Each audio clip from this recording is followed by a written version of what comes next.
Sathyajothi films பிரம்மாண்ட தயாரிப்பில் தனுஷ் நடிக்கும் கேப்டன் மில்லர் ஜனவரி 12 முதல் உலகமெங்கும் உங்கள் அபிமான திரையரங்குகளில். பொங்கலோ பொங்கல், தி சென்னை சில்க்ஸின் happy Pongal. Let the celebrations begin. Shani பகவானை பொறுத்த வரைக்கும் அசுத்தங்களை களைபவர் என்பதுதான் உண்மை. நம்ம தோலுக்கு சிறுநீரகத்துக்கும் காரகன் சனி பகவான். சனி தசையிலோ அஷ்டம சனி காலத்திலோ 7.5 நாட்டு சனி காலத்திலோ ஏதாவது ஒரு சொத்தை வாங்கினால் எதிர்பாராத விஷயங்கள் எல்லாமே எட்டுதான். நமக்கு விபத்து நடப்பதும். வணக்கம் சார். இப்போ நம்ம யூடியூப் எடுத்துக்கிட்டோம்னு பார்த்தீங்கனாலே இப்போ அதுவும் சனி பயிற்சி வேற இப்போ வந்துச்சு. 7.5 சனி பற்றியும் அஷ்டம சனி பற்றியும் அத்தனை வீடியோஸ் வந்துக்கிட்டே இருக்கு. ஃபுல் அண்ட் ஃபுல் நெகட்டிவ்ஸாகவே இருக்கு. அதில் சில பேர் பாசிட்டிவாக சொல்கிறேங்கிறாங்க. அது எப்படி சொல்கிறாங்கன்னா, 7.5 நமக்கு சனி பகவான் உங்களுக்கு கற்றுக் கொடுப்பார், உங்களை மாற்றுவார், மோல்டு பண்ணுவார் அப்படிங்கிற மாதிரி பேசுகிறாங்க. உண்மையிலே இந்த 7.5 சனிங்கிறது அவ்வளோ நெகட்டிவான பீரியடா, இல்லை அந்த அஷ்டம சனிங்கிறதும்? அதுவும் ஒரு சில பேர் என்ன சொல்கிறாங்கன்னா, 7.5 சனிக்கு அடுத்து இந்த அஷ்டம சனிங்கிறது ஐயோ அந்த 1.5 வருஷம் முடிஞ்சிருச்சு அப்படிங்கிற மாதிரி சொல்கிறாங்க. உண்மையிலே இந்த 7.5 சனியும் அஷ்டம சனினா என்ன? சனி பகவான் யார்? வணக்கம். லால்குடி சப்த ரிஷீஸ்வரர் அருளால் உலக மக்கள் நலம் பெற வேண்டும்.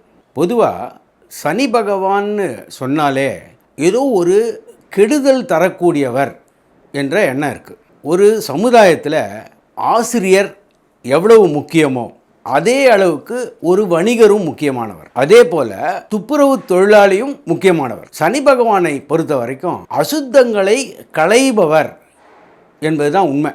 அதாவது தூய்மைப்படுத்துபவர். உதாரணமாக நம்ம தோலுக்கு சிறுநீரகத்துக்கும் காரகன் சனி பகவான். அவர் நம்முடைய உடலில் உள்ள கழிவுகளை எடுப்பவர். அப்போது அந்த சனி பகவான் எல்லோருக்கும் நல்லதே செய்பவர்.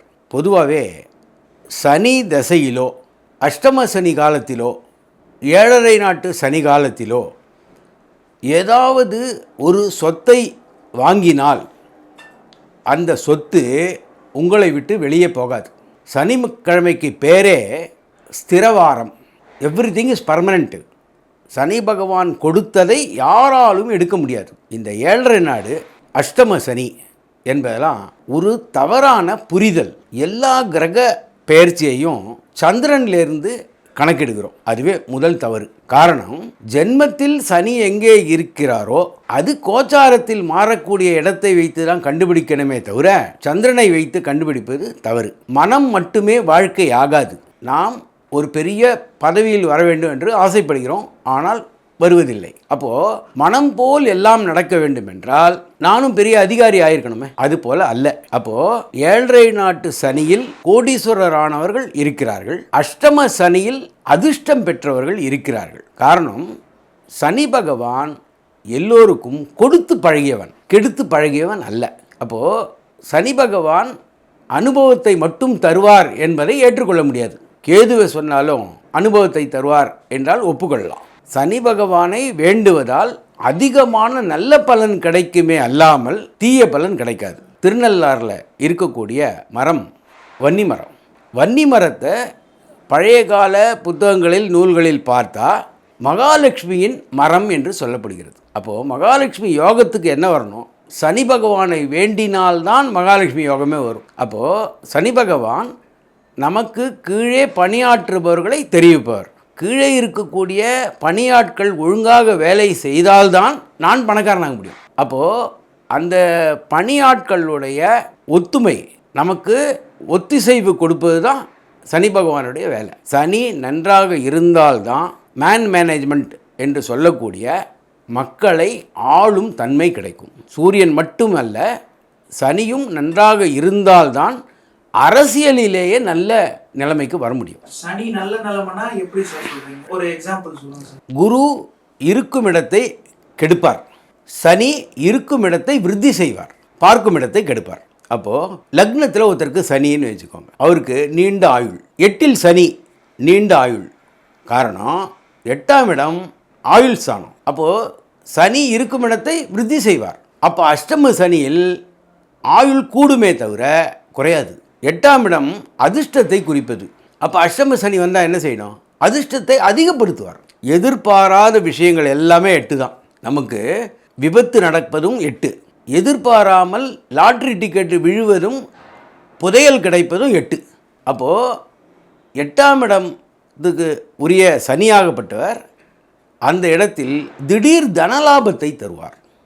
ஆக அஷ்டம சனியோ 7.5 நாட்டு சனியோ எந்த விதத்திலும் நேரடியாக கெடுதல் செய்வதில்லை. கோச்சாரம், தசாபுக்தி, ஜனன லக்னம் இது எல்லாம் சேர்ந்தது தான் பலனே தவிர வெறும் கோச்சாரத்தை மட்டும் வைத்துக்கொண்டோ தசாபலனை வைத்துக்கொண்டோ ஜனன ஜாதகத்தை வைத்துக்கொண்டோ ஒரு தீர்மானத்துக்கு வர முடியாது. காரணம், ஒரு இடத்துல திருமணம் நடக்கிறது, விருந்து நடக்கிறது.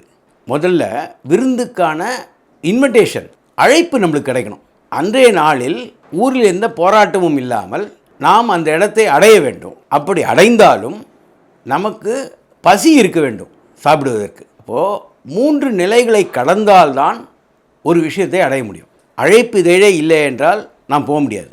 அழைப்பிதழ் கிடைத்தது, ஆனால் வாகன வசதி இல்லை என்றாலும் போக முடியாது. வாகன வசதியும் கிடைத்தது, நாம் நேரே போனோம், ஆனால் நம்மால் சாப்பிட முடியவில்லை என்றாலும் அந்த வேலை முற்று பெறாது. ஆக ஜனன ஜாதகம், தசாபுக்தி, கோச்சாரம் இந்த 3ம் ஒன்றாக சேர்ந்தால் மட்டுமே ஒரு பலனை தர முடியுமே தவிர 7.5 நாடு சனியோ அஷ்டம சனியோ நம்மை கெடுத்து விட முடியாது. இதுதான் என்னுடைய முடிவான தீர்மானம். இப்போ 7.5ல உங்களுக்கு தெரிஞ்சு யாரும் சிறப்பா பெருசா அப்படி உங்களுக்கு தெரியுமா யாரு? அதாவது இன்றைய நிலையில் பல அரசியல் தலைவர்களும் 7.5 நாட்டு சனியில் பதவியை பிடித்தார்கள், அஷ்டம சனியில் பதவியை பிடித்தார்கள். இதில் நம்ம மறைந்த பிரதம மந்திரி இந்திரா காந்தியுடைய வாழ்க்கையில் பார்த்தாலும் அவர் சாதித்தது முழுவதுமே 7.5 நாட்டு சனியிலும் அஷ்டம சனியிலும் தான். பெரிய பதவிகளை அடைந்தார். இன்றைக்கும் இந்திய வரலாறில் மறைக்க முடியாத ஒரு பெயராக மாறிவிட்டார். அதனால் இந்த 7.5 நாடு அஷ்டம சனி என்பதெல்லாம் வெறும் வதந்தி தானே தவிர இது உண்மையிலே ஜோதிடத்தில் இதுக்கு எந்த விதமான பிரமாணமும் கிடையாது.